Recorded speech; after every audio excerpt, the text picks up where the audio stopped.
आदाब नाजरीन, आप देख रहे हैं केटीवी उर्दू कश्मीर। शाहिद बुखारी के साथ प्रोग्राम में आपका खैर मकदम है। नाजरीन कराम, गुज़श्ता कल से इन खबरों की वजह से कि यहां प्रॉपर्टी पर बाज़ाब्ता तौर पे टैक्स लगेगा, इस मामले को लेकर के कई एक जगह पर चिमिगोयां हो रही हैं।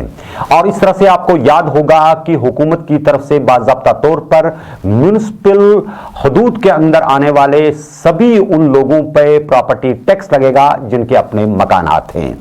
या फिर जमीनात हैं। इस हवाले से नाज़रीन किराम आपको बताते हैं कि हुकूमत की तरफ से बाज़ाब्ता तौर पे अब शायद ये नोटिफिकेशन आ जाए जिसमें यह बताया जाएगा कि कौन कितना टैक्स किस प्रॉपर्टी पर देगा। इस मामले को लेकर के लोगों का मानना है कि जम्मू कश्मीर के अंदर अगरचे 5 अगस्त 2019 के फैसले के बाद सभी कारोबार से जुड़े हुए तबका हाय फिक्र के लोग इंतहाई परेशान कुन और काफी ज्यादा तकलीफदेह सूरत हाल के बीच में जिंदगी गुजार रहे, लेकिन सरकार की तरफ से इस तरह का इस वक्त फैसला ले आ जाना बहुत बड़ा उन पे एक बर्डन होगा। इस मामले को लेकर के सोशल मीडिया पर भी काफी ज्यादा बहसो मुबाहिसा चल रहा है। बताया जाता है कि प्रॉपर्टी टैक्स के हवाले से जब बात की जाती है तो मिनिमम जो टैक्स होगा वो आपको पहले बताए देते हैं।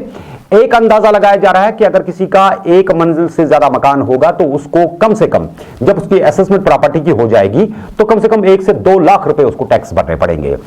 और उसके बाद ये टैक्स क्यों है ये आपको पहले पता होना चाहिए कि जो बाकी शहर हैं मुल्क की दीगर रियासतों के अंदर तो वहां पर भी प्रॉपर्टी टैक्स लगता है, लेकिन वहां पर कारोबारी जिंदगी कुछ इस तरीके का चलता है, लोगों का उठना बैठना कुछ इस अंदाज का होता है कि अगर वो रात के 12 बजे भी घर से बाहर निकले तो 2 दिन के लिए वो अपनी रोजी रोटी कमा सकते हैं, क्योंकि रोजगार के बिस्यार उनके पास ऐसे मौके हैं जिसमें वो अपनी जिंदगी की डगर को आगे बढ़ा लेते हैं। भले ही कई लोग ऐसे हैं जिनके पास रहने को छत भी नहीं, लेकिन जिन लोगों के पास है या जो मकानात बना लेते हैं या फ्लैट्स ले लेते हैं तो उस पर वो बाज़ाब्ता जो प्रॉपर्टी डीलर्स वगैरह होते हैं वो इसमें टैक्स देते हैं। लेकिन जम्मू कश्मीर के हवाले से आपको याद होना चाहिए, अच्छी तरह से आपको ज़हन-नशीन करवाए देते हैं कि जब यहां पर नेशनल कॉन्फ्रेंस की गवर्नमेंट हुआ करती थी उस दौर में भी एक सुझाव आया था कि अगर यहां पे म्युनिसिपल इदारों की इनकम बढ़ाने के लिए कोशिश की जाए कि जो फैसिलिटीज आम लोगों को रहन सहन के हवाले से दी जाती है, जो इसमें बिजली, पानी, सड़क,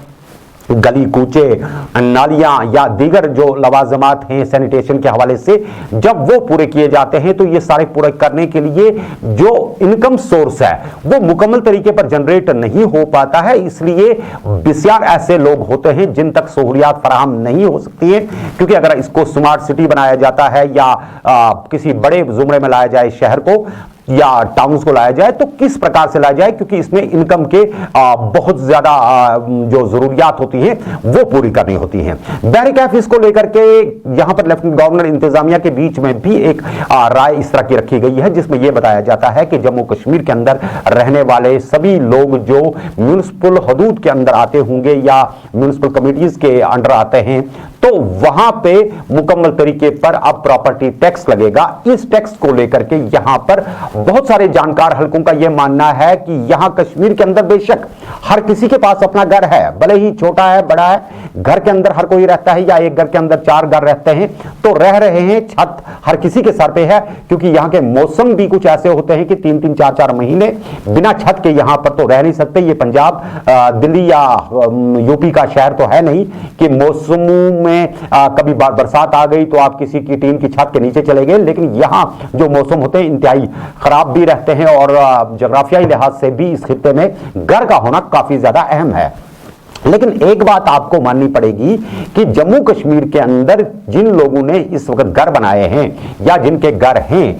ये कहेंगे कि सबके घर हैं, लेकिन इसमें बड़ी बात यह है कि यहां मखसूस एक तबका हो सकता है जो जिसको हम ये कह सकते हैं कि वो एक कैटेगरी में आता होगा इस हवाले से कि उनकी इनकम जो है वो अच्छी खासी है या जिनके पास बहुत ज्यादा जायदादें हैं, जिन्होंने जरूरियात से ज्यादा घर बना करके रखे हुए हैं, बहुत बड़े घर बना करके रखे हुए हैं, उस पर अगर कोई टैक्स लगता है तो उन पर शायद उतना बड़ा बर्डन ना पड़े। लेकिन जब हम मिडिल क्लास की बात करते हैं, लोअर मिडिल क्लास की बात करते हैं, छोटे छोटे आम तबके की बात करते हैं, उस आदमी की बात करते हैं जो आम दिहाड़ी पर काम करने के लिए सुबह निकलता है और शाम तक नामसाइद हालात के बीच में, कोविड-19 के इस लॉकडाउन के बीच में, और फिर जो हमारा गुज़श्ता 5 अगस्त से यहां पर मामूलात जिंदगी जो है मुकम्मल तरीके पर दरहम बरहम है, इसके बीच में जब हम किसी के पास जाएंगे कि आपके पास घर है, जब उस घर के अंदर खाने के लिए 2 वक्त की रोटी नहीं है तो वो भला सरकार को कौन सा टैक्स देगा? इस मामले को लेकर के यहां न सिर्फ सियासी जमातों ने सख्त तरीन बयानात दिए हुए हैं, लेकिन यह बात भी आपको बता देते हैं कि नेशनल कॉन्फ्रेंस की बात करें, पीडीपी की बात करें, कांग्रेस की बात करें, इवन अपनी पार्टी तक ने भी प्राइम मिनिस्टर से यह गुजारिश कर डाली कि यहां के लोगों पर इस वक्त प्रॉपर्टी टैक्स लगाना एक बहुत बड़ा बर्डन होगा और यहां के लोग इस प्रॉपर्टी टैक्स को भला कैसे बर्दाश्त कर पाएंगे जिनके हाथ 2 वक्त की रोटी नहीं होती है। बहुत सारे नाज़रीन ऐसे लोग हैं, आप यकीन करिए कि कई इलाके ऐसे हैं जहां पर कुछ मोहल्लों के अंदर सही मानों में कई दिन लोग भूखे सो जाते हैं, लेकिन कश्मीरियों के अंदर जो गैरत है, जो गैरत छुपी हुई है, इस गैरत को लेकर के लोग अपनी भूख को, अपनी प्यास को, अपनी मजबूरियों को सड़कों पे नहीं लाते। और अगर यही मामला किसी मुल्क की दूसरी रियासत के साथ होता तो शायद हजारों की तादाद में जो बेरोजगार यहां पर हो गए हैं वो सड़कों पर भीख मांगते नजर आते। लेकिन कश्मीरी अपनी गैरत को संभाल के रखता है और आज भी अगर इसके घर के दरवाजे पर कोई भीख मांगने के लिए आ जाता है तो बिलाशुबा अगर उसके पास सिर्फ 10 रुपए हैं, वो उसमें से भी उठा करके 5 उस भिखारी को दे देता है कि बाहर से आया, पता नहीं इसके पास खाना होगा नहीं होगा। यह एक रहमदिली का जज्बा है जो इस कौम के अंदर कूट कूट के भरा हुआ है। यही वजह है कि यह कौम अभी तक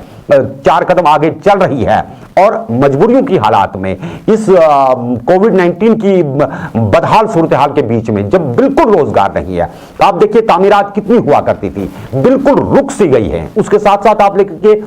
जो हमारा जवान तबका सुबह निकलता था, शाम तक किसी ना किसी जगह पर मजदूरी करता था, उसके साथ किसी जगह पर कुछ लोग चाहते तो वो पढ़ाई भी करते थे और मजदूरी भी करते थे। लेकिन अब बदकिस्मती ये है कि उनके पास कोई एवेन्यू ही नहीं बचा है। यहां पर हमारा पढ़ा लिखा एक बड़ा तबका है, लाखों की तादाद में। जब हम सरकारी असामियों की बात करते हैं तो तकरीबन 1.5 से 2.25 लाख के लगभग ऐसी असामियां हैं जहां से लोग रिटायर होकर के चले गए हैं, जो असामियां खाली पड़ी हुई हैं या जो जरूर के हिसाब से असामियां होनी चाहिए थी, उन पे अभी कल ही लेफ्टिनेंट गवर्नर ने इस चीज की मंजूरी दी कि 25,000 असामियों के लिए जो फॉर्म्स हैं उनको उनकी तशहीर की जाएगी और इस तरीके से न सिर्फ यहां के लोगों को रोजगार देने के हवाले से सरकार कोशिश करेगी, बल्कि 10,000 ऐसे लोग हैं जिनको फौरी तौर पर जॉब्स प्रोवाइड किए जाएंगे। लेकिन 10,000 या 25,000 की जब हम बात करते हैं तो हमारे पास ऑलरेडी,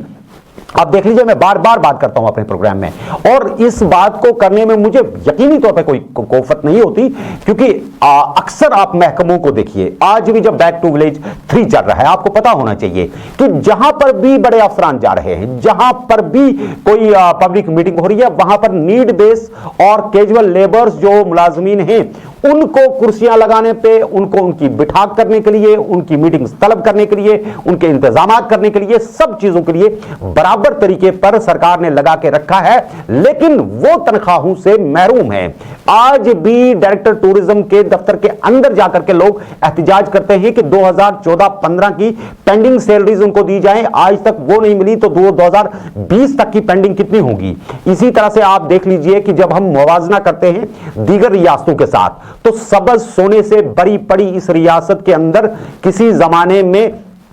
इतनी ज्यादा इनकम सोर्सेज जनरेट हुआ करते थे कि बताने की बात नहीं है। और आज की तारीख में यहां इसी सबज सोने को बचाने के लिए जिन कैजुअल लेबर्स को ठिठरती ठंड में पूरी रात जंगलों के बीच में रखा जाता है, उनके लिए पैसा कहीं नहीं है। किसी को बताया जाता है कि आप कैंपा में हैं तो इसमें पैसा नहीं है, किसी को बताया जाता है आप फला स्कीम में हैं तो आपको वाइंड कर दिया गया है। भला फिर 30 साल, 15 साल, 8 साल, 10 साल उन लोगों को इस बुलावे में रखने की क्या जरूरत थी और उनकी जवानियां खत्म करने का किसने उनको इख्तियार दिया था? चाहे वो कोई भी अफसर रहा हो, अपनी जरूरत के हिसाब से उसने उनको वहां पे क्यों लगा के रखा और उनसे 24-24 घंटे, 18-18 घंटे ड्यूटियां क्यों ली जब आप उनका मुशायरा नहीं दे सकते? इस हाल में कई ऐसे बच्चे हैं जो अब तालीम से महरूम हो गए हैं। माना कि स्कूल बंद है, लेकिन फीस का मीटर जो है वो बाज़ाब्ता तौर पे चढ़ रहा है और लोगों को अपने वक्त पर फीस का तकाजा जो स्कूल करते हैं वो भरनी ही पड़ेगी। और इसके चलते जब किसी के पास कोई गुजारा नहीं है, उस पर आप प्रॉपर्टी टैक्स जब नाफिज करेंगे तो भला आप क्या अंदाजा लगाते हैं कि लोग चुपचाप करके अपने मकानात बेच के आपके सुपुर्द कर देंगे? ऐसा नहीं होगा, बल्कि इस पर सरकार को एक बड़ी संजीदा और बहुत ही इस तरह की कमेटी बनानी चाहिए जिसमें एतमाद में लेना होगा हर मोहल्ले, हर इलाके के लोगों को कि क्या वाकई तौर पर जम्मू कश्मीर के अंदर इन हालात में, जब 2005 के बाद यहां पर बेरोजगारी मुकम्मल फन फैलाए हुए है, इस तरह के टैक्सेस लगाना या वसूल करना कोई आसान काम साबित होगा, या लोगों के लिए कोई राहत गर्दानी जाएगी, या ये कहेंगे कि सरकार के किसी महकमे के खजाने तो भर दिए, लोगों के जेब काट के हम ये सोचेंगे कि हमने उनके दिल जीते? इससे दिल नहीं जीते जा सकते। ये स्टेटमेंट मैं अपनी तरफ से नहीं दे रहा हूं, इस स्टेटमेंट के पीछे कई एक पॉलिटिकल पार्टीज के जो बयानात थे, मैं उनको मिन जुमला एक बयान के तौर पे आपके सामने रख रहा हूं कि ये पार्टियों का भी मानना है कि ऐसे वक्त में इस तरह का बर्डन डालना एक फंसी हुई, एक बुरी तरह से दलदल में गई हुई कौम के लिए सिम कातिल से कम चीज नहीं हो सकती है। उम्मीद तो यही करेंगे कि प्रॉपर्टी टैक्स के हवाले से जो मुख्तलिफ अखबारात के जरिए बड़ी बड़ी सुर्खियां शाया हुई, इस पे सरकार गौर करेगी और इस पर एक कमेटी तश्कील दी जाएगी जो ये देखेगी कि क्या वाकई तौर पे, हम ये नहीं कहते कि सरकार जो फैसिलिटीज प्रोवाइड कर रही है वो फ्री में लोगों को कर दें, हम ये नहीं कहते कि टैक्सेस ना लिए जाएं, हम ये भी कहते हैं कि अगर कहीं पे आप सैनिटेशन के लिए कोई टैक्स लेते हैं तो वाकई तौर पे क्या आपको नहीं लगता कि लोग नहीं दे रहे हैं, लेकिन हां किसी जगह ऐसी सूरत हाल है कि जब उसके पास 2 वक्त की रोटी नहीं तो वो सैनिटेशन के 50 रुपए बर्दाश्त नहीं करता, लाखों रुपए टैक्स वाला कहां से भरेगा? जब आप किसी से लाखों का टैक्स लेते हैं तो जाहिर सी बात है उसके बाद आपकी जो पॉलिसी होगी वो ये होगी कि किसी तरीके से सैनिटेशन के हवाले से, रोड को मैग्नेमाइज करने के हवाले से, नल घरों तक पहुंचाने के हवाले से, पुरानी पाइप्स बदलने के हवाले से भी जब नए नए टैक्सेस नाफिज होंगे तो कौम की कमर ही टूटेगी। वहीं दूसरी तरफ जब हम कल की बात करते हैं तो आपने देखा होगा कि कश्मीर इकोनॉमिक अलायंस की तरफ से एक प्रेस कॉन्फ्रेंस दी गई जिसमें